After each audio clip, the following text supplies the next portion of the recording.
All right, let's dive into Vienna. Vienna, a city that's, well, it's known for waltzes and palaces, sure. Yeah, but we're going deeper than that, right? Oh, absolutely. Way beyond the travel brochures. We've got research, articles, even personal stories. So what are we aiming for? What's the mission of this deep dive? To uncover the essence of Vienna, from its imperial past all the way to its, vibrant present. I like it. Uncovering the essence. So where do we even begin with a city as layered as Vienna? Well, I think we have to start with the Habsburgs. Okay, the Habsburgs.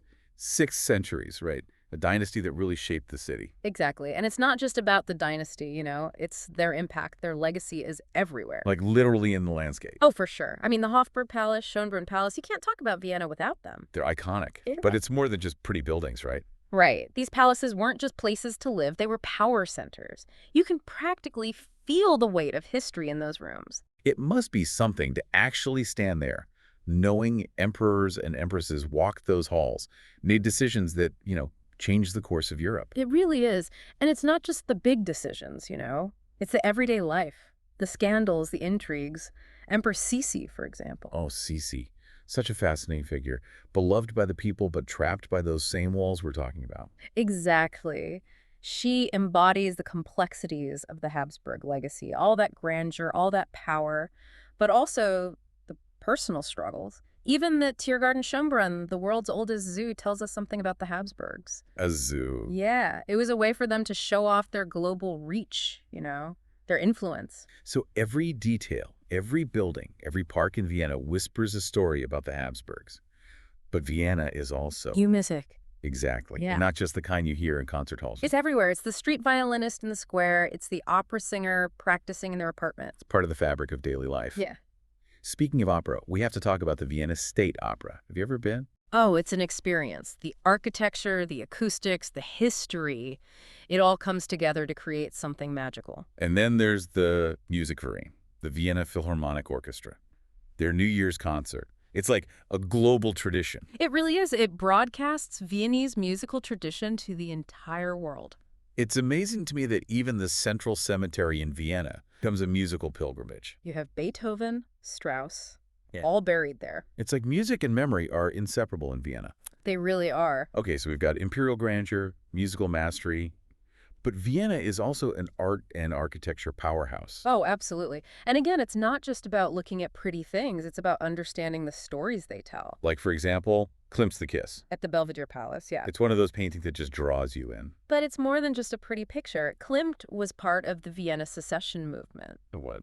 The Vienna secession. It was a group of artists who were basically rebelling against the artistic establishment. So they were like the rebels of the art world. Exactly. They wanted to break free from tradition and explore new forms of expression.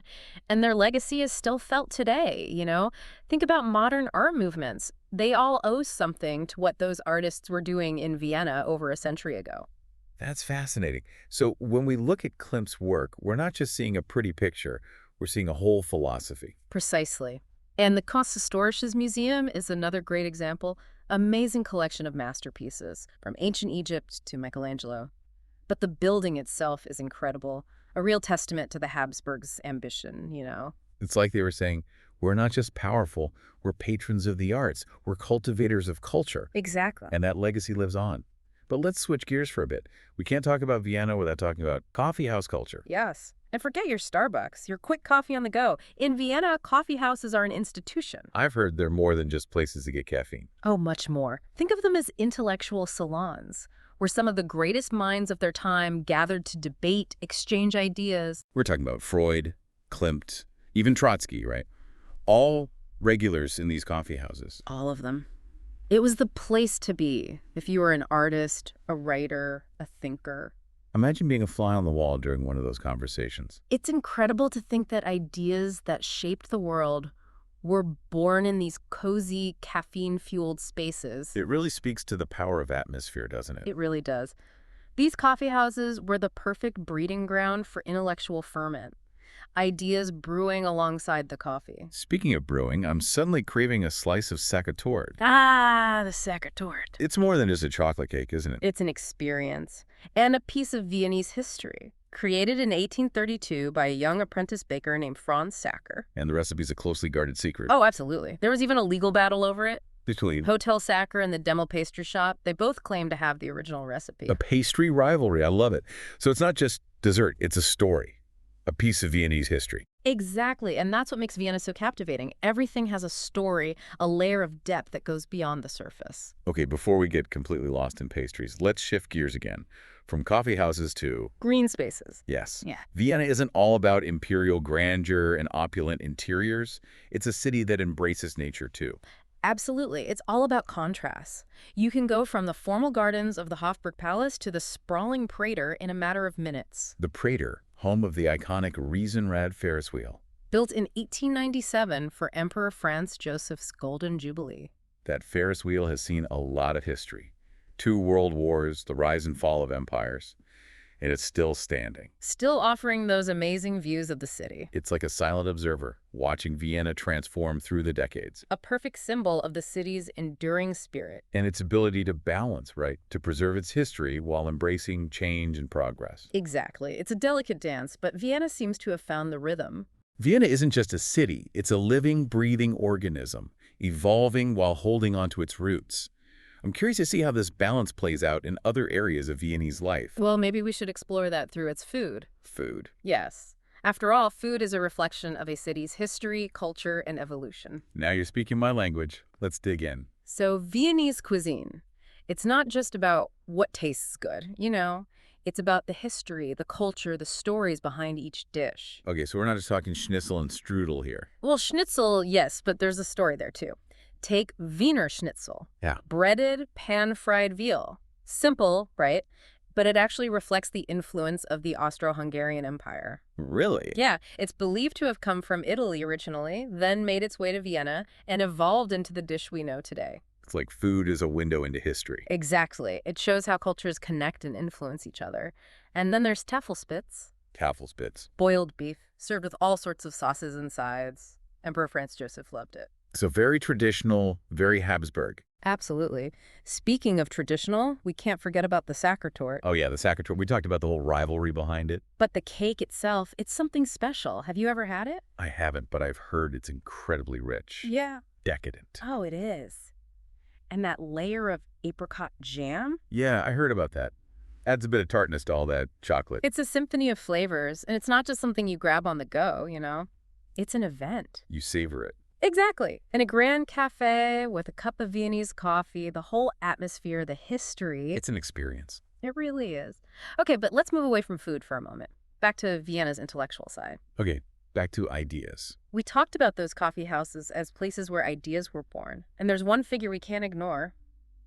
Sigmund Freud. Ah, yes, Freud, the father of psychoanalysis. His work changed how we think about the human mind. His home in Vienna is a museum now, right? It is. It's a fascinating glimpse into his life and work. Have you ever delved into psychoanalysis at all? A little bit. It always seemed very complex to me, and kind of controversial, to be honest. Oh, definitely. One of his biggest ideas was the unconscious mind. The idea that there are all these hidden drives and desires influencing us without us even realizing it. That's pretty mind-blowing, especially for back then. It was groundbreaking, and not everyone liked it, of course. Even today, some of his theories are debated, but his impact, you can't deny it. On psychology, literature, art, even how we talk about ourselves. Exactly. And it all came from this, quiet apartment in Vienna. It shows how one person can change how we see the world. Absolutely. And while Freud he's associated with the darker side of the mind, we shouldn't forget that Vienna was a hub for all sorts of thinkers. Right, not just brooding intellectuals. Those coffee houses were full of life, full of different perspectives. It was a time of great upheaval, political, social, all those tensions and debates played out in the coffee houses. You had artists, writers, philosophers, political activists, all in one place, bouncing ideas off each other. It makes you wonder, what conversations are we missing out on today? We're all so glued to our screens. There's something to be said for face-to-face interaction. Yeah. The Viennese coffee houses, they were like a model for open dialogue. Something we could learn from, for sure.